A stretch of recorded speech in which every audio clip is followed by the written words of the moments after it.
All right, we are ready for Mr. Robertson. Mr. Robertson, would you introduce yourself? Tell us your name and your DOC number.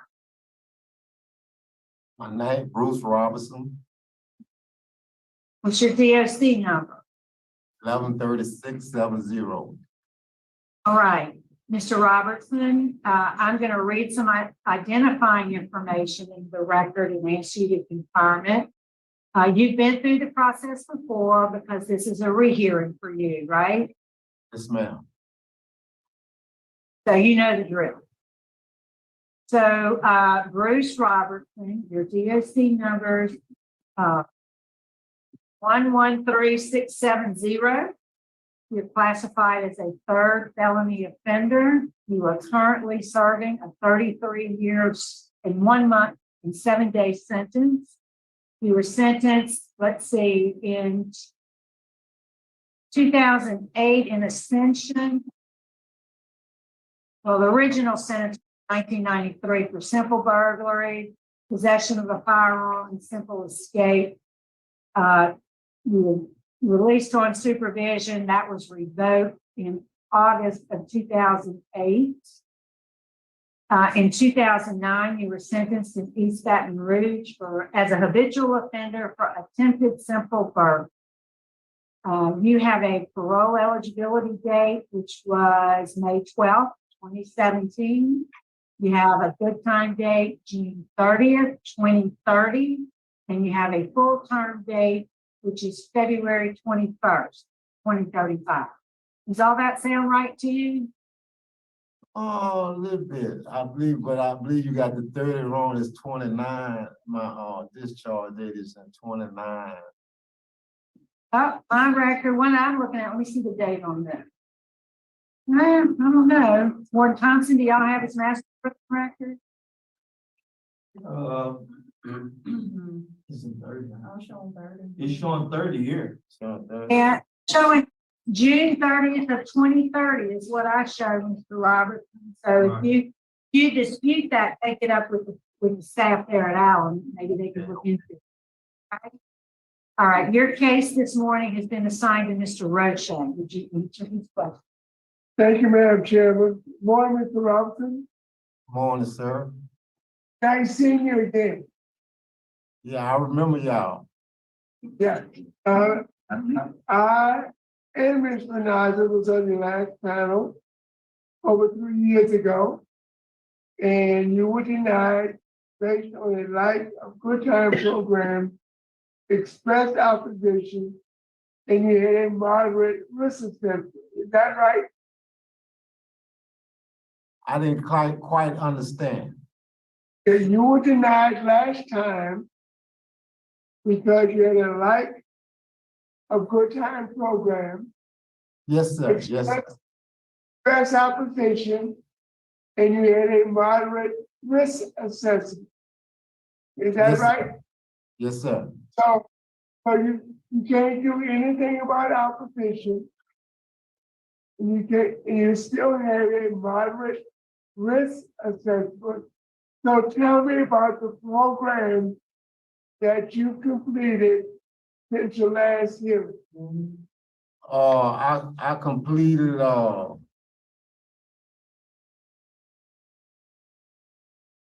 Cage and Rage, Kabuki. The only person you cheat is yourself. Thanking for a change. Living in balance. Narcotics Anonymous. And Alcohol Anonymous. And 100 hours of pre-release. You completed all those programs in 2019, right? Yes, sir. And I know COVID hit in 2020 and programs were closed down, but I don't see any programs that you completed in 2022 and 2023. Are you enrolled in classes now? Well, I have been going through some medical changes. I was diagnosed with cancer and I'm suffering with spinal stenosis. I've been going back and forth to the hospital. How are you doing now? Sir, How are you doing currently? well, I'm still, having complications. I just had my prostates removed. Okay, And right now I'm like, I have a problem controlling my urine and stuff now still. okay, well, you'll have that for 6 to 18 months, but it'll get all right. It'll be okay. Now, did you have to take any treatment after removal of your organ? Well, I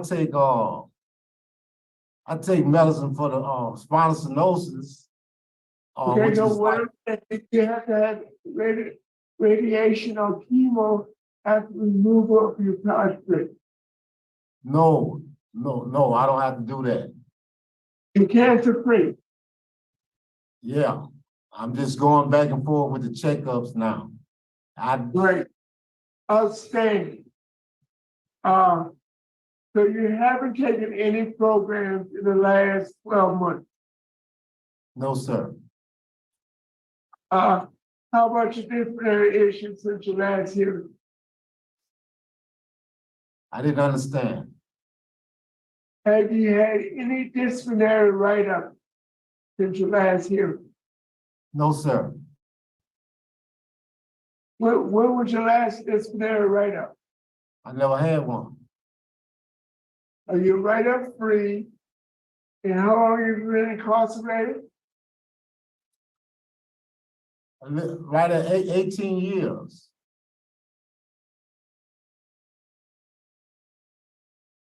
Well, my calculation is a little bit longer than that. You've been incarcerated since 2002? Yes. I can't hear you. You've been incarcerated since 2002? Been incarcerated since 2002. No, sir. When did you start your incarceration? 205. 205. Okay.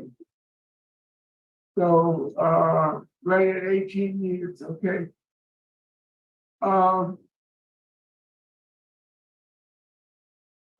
Martin Simon, Yes, sir. he had a 33-year sentence. And it looks to me as if he has about 13 years left on that sentence. Is that correct? Yes, sir. That's what it looks like. So, the numbers are not adding up. It looks as though maybe he got some jail credits, one or more of his sentencing. Is that correct? Yes, sir. Okay. So you're really not going to serve 30 a year. If you've got multiple jail credits for multiple sentences. Okay, I understand now. Tell me about any organizational participation that you have. I can't hear you. Have you participated in any organizations while you're incarcerated? I got jumped on. I ain't participated. Any organizations? Oh, organizations. Oh, yeah. I attended churches, stuff like that. BBOA program, meet things that they hold. I attended stuff like that. GED or a high school diploma? GED or high school diploma? No, I have, I just completed, I just went to the 12th grade. Did you get a diploma? No, sir. Did you attempt to work on your GED after you were incarcerated? What is it? No. No, sir. Why? Well, back prior before I was 17, it was kind of hard because I didn't have no parole date. And when I was trying to get in at that time, you know, I was on a backlog list. Mr. Robertson, you have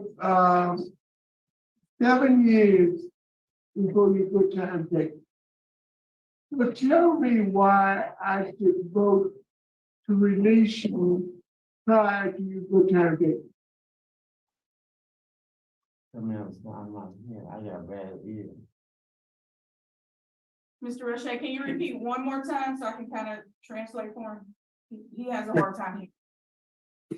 Tell me why I should vote to release you today when your good time date is 7 years from now.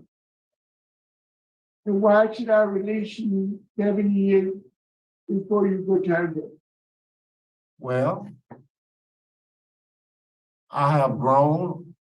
I realized that the choices I made in life was bad choices. And I'm not the man that I was back in 2005.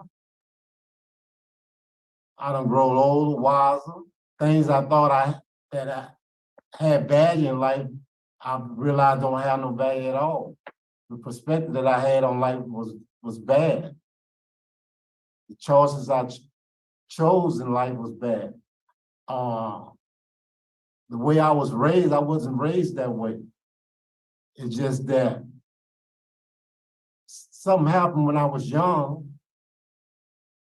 I was going to, I started going to Scrummage Junior High.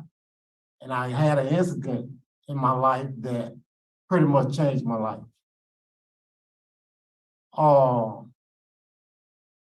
We was most likely integrating the schools back then, and they had this incident that had, when we come out to school one day, we had a lot of, what you call clans around the school, and a lot of stuff broke out. I had never been in no trouble in my life.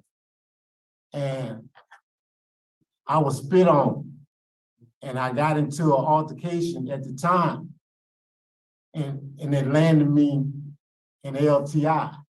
I had never been in no trouble. My father was the late Reverend L. Snowden.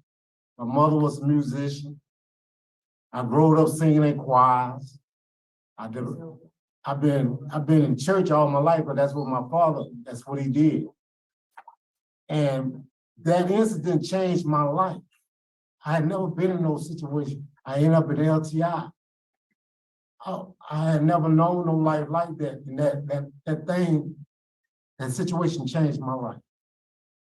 And that's how this. Mr. Robertson, I do understand exactly what you're saying. Warren Thomas, Warren Simon, do you have any remarks or comments? I have no remarks, sir. No, sir. Madam Chairman, Thank you, Mr. Rashay. Mr. Robertson, what would you like to say to us? Is there anything else you'd like to say to us before we go? Ma'am? Is there anything else you'd like to say before we vote? Oh, okay. I'd just like to say that I hope y'all consider giving me parole, and that my life has changed. I'm not the man I was when I came here.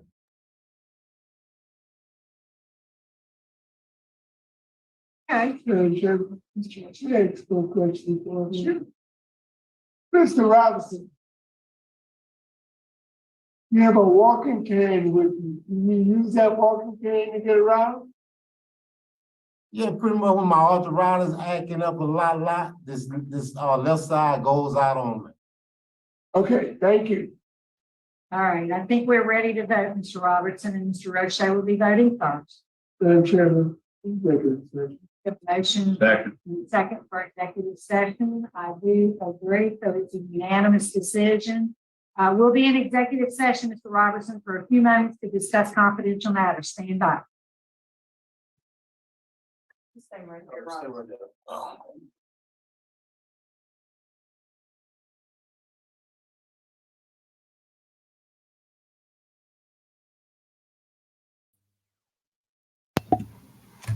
She was telling him, like, don't say anything.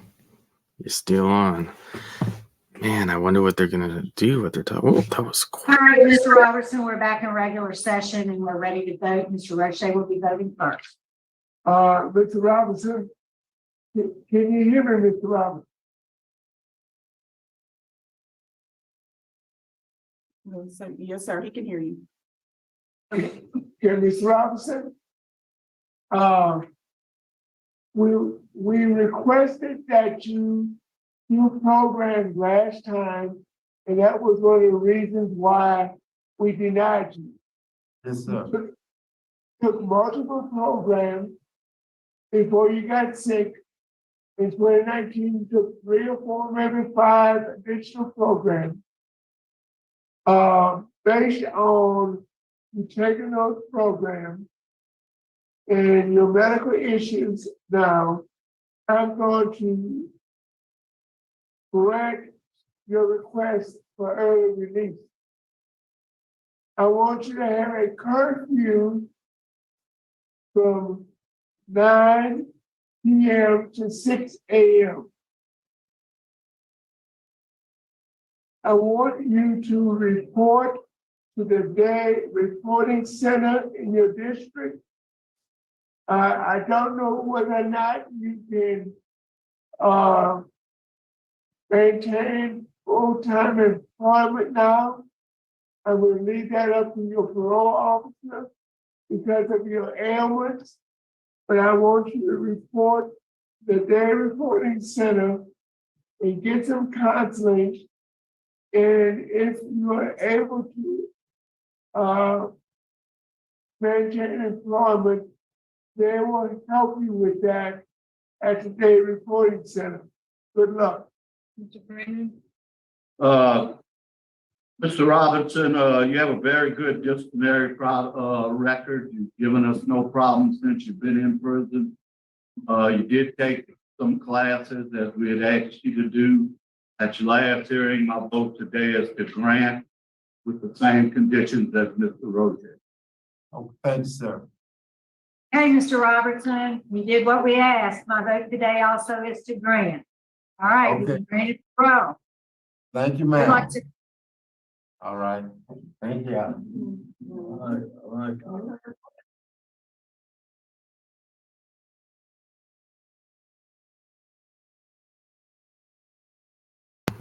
Well, I am thrilled that he got parole. I would have been so upset if he had not. There's just something that feels so wrong about seeing him sitting there with the cane, just not looking like he should be there. That this hearing that you see coming up, I don't know if you've seen it yet, but that was a roller coaster hearing. Maybe I'll put it at the end here. It'll pop up if you haven't seen it. I highly recommend that you do. It was very intense in its own way. 33-year sentence given in 1993. What I have in my notes here is for burglary. I tried looking up to see if he had any records. There's a lot of Robertsons, but not Bruce Alvin Robertson. So I couldn't find anything. It could be there is nothing. It could be he never filed an appeal, so we don't have any records of it easily found online. But I don't know, is it just like habitual offenders? It didn't seem that I don't have anything written down that he was violent. It was interesting when they asked him a question, he misheard the question. He thought he asked, have you ever been in fights? And his response was, well, I've been jumped, but I haven't participated.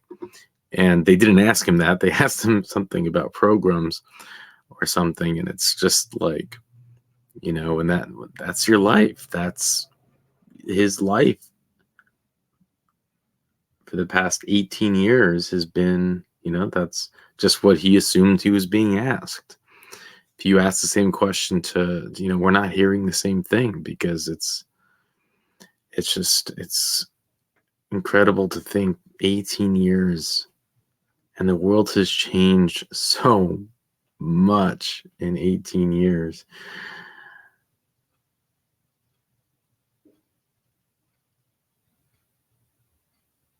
He's locked up since 2005. 33-year sentence.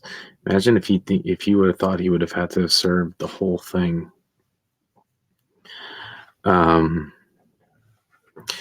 Anyways, yeah, I'm happy that they released him. I hope he does well. It's interesting that, you know, he doesn't have anyone kind of like shows up to his parole hearing, and we take that for granted, right? It's a very simple parole hearing. But please do the YouTube thing. And with that, I'll let you go.